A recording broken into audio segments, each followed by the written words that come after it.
За Суйсын соёл урлаг судлалын хүрээлэнгийн Ахмад Эрдэмтэн Энэш багшийн 85 насны ойд зориулсан Монгол хөгжмийн их нүүдэл эрдэм шинжилгээний хурал 5 сарын 27-нд энэ манай оюутан театр зохион байгуулагдаж байна. За Энэш багш маань энэ Монголын хөгжим судлал, хөгжмийн шүүн судлалын чиглэлээр олон үндсэнтэй бүтээлүүдийг тойрсон нэрт эрдэмтэн байгаа.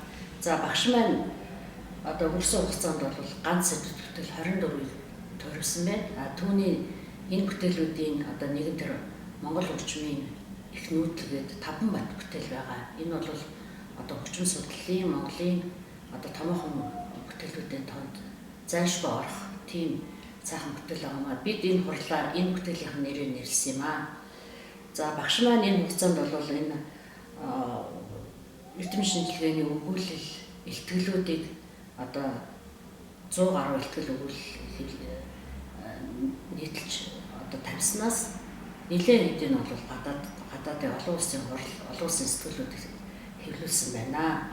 За энэ хөгжмийн шүүн судлалын бүтээл бол 40 шахмыг тойрсон. Энэ нь бол Монголын хөгжмийн хөгжим судлал, хөгжмийн шүүн судлалын чиглэлд бол гол нөлөө үзүүлж байгаа томоохон бүтээлүүд байдаг.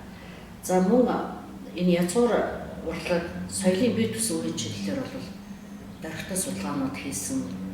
Соёл урлаг судлалын хүрээлэнд ажиллаж байхдаа 5 суурь судалгааны төслийг удирдах гүйцэтгэсэн байдаг. За мөн багшийн бүтээлүүдээс 20 гаруй бүтээл Оросын холбооны улс, Бүгд найрамд Хятад ард улс, Бүгд найрамд Солонгос ард улс, Америкийн нэгдсэн улс, Туркид хэвлэгдсэн байдаг юм аа. Тэгээд энэ Монголын хөгжим судлалын ноён арга болсон энэ сайхан эрдэмтний 85 насны ойд зориулсан эрдэм шинжилгээний хуралд та бүхнийг хүрэлцэн эрхийг урьж байна.